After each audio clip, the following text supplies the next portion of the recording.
ヤシオファクトリーのガルフ2タイプ R は188とかになることもあるのでここにあるスモールがですね、こちらの幅、車幅いっぱいからここまでの長さが44だったか45だったか忘れたけれども、そういうなんか外側になきゃいけない、45センチ以内になきゃいけないっていうなんか決まりがあるらしいんですけれども、ギリギリ内側に入っちゃうらしいんですね。でそうすると、本来はどっかにウインカーをポジションをつけろって話になるんだけれども、なかなか S15 の場合はポジションランプをつける場所がないということで、このウインカーとポジションを併用するっていうのが一番スマートです。で今これやってます大変これ。いや、簡単です。簡単？はい。実はこういうアイテムがあるんです。これはどこだ？バレンティっていうところから出てますね。ウインカーポジション。これ何？ウインカーとかをいろいろ変えられるやつなの本当は。ファンクションで。なんか種類あります。これを配線することによってウインカーをつきながらポジションランプもつくという、そういうこれ品物なんです。これをつけると見事に、車検も合格するというわけで、今日これから車検に行くんですけれども、急遽これを今取り付けてます。180ね、多分ね4センチぐらいまではね言われないはず。185を超え出すとなんかね車幅があちこちの陸自で言われますね。ただなんかポジションが2つついちゃいけないとかっていう風な陸自いうところもあるんだけれども、ここにポジション、ここもポジション、そういう言い方をするところもあるんですけれども、品川陸自でいろいろ調べた結果それは全然問題ないということだったので、そういう風になんかこう言われた時にはですね、品川陸自がいいって言ったんだ、それが結構効きます。天下の品川陸自ですから。というわけで今加工をやってます。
柳さん見てよ、ほらレスリング世界金メダリスト吉田沙保里だよ。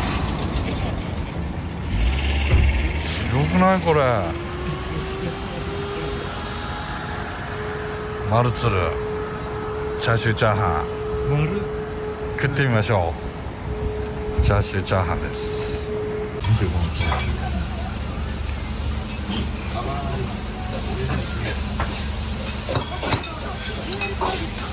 たまにチャーシューいらんのよ。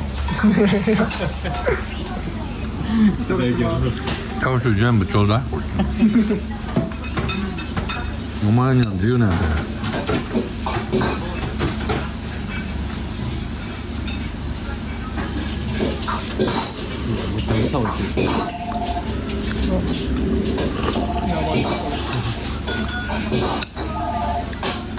やばいね。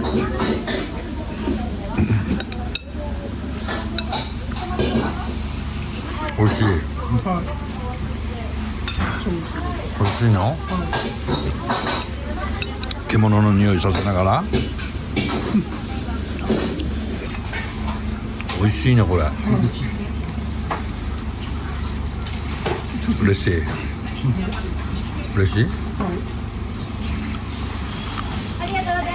沖縄にいたら食えないだろこれ。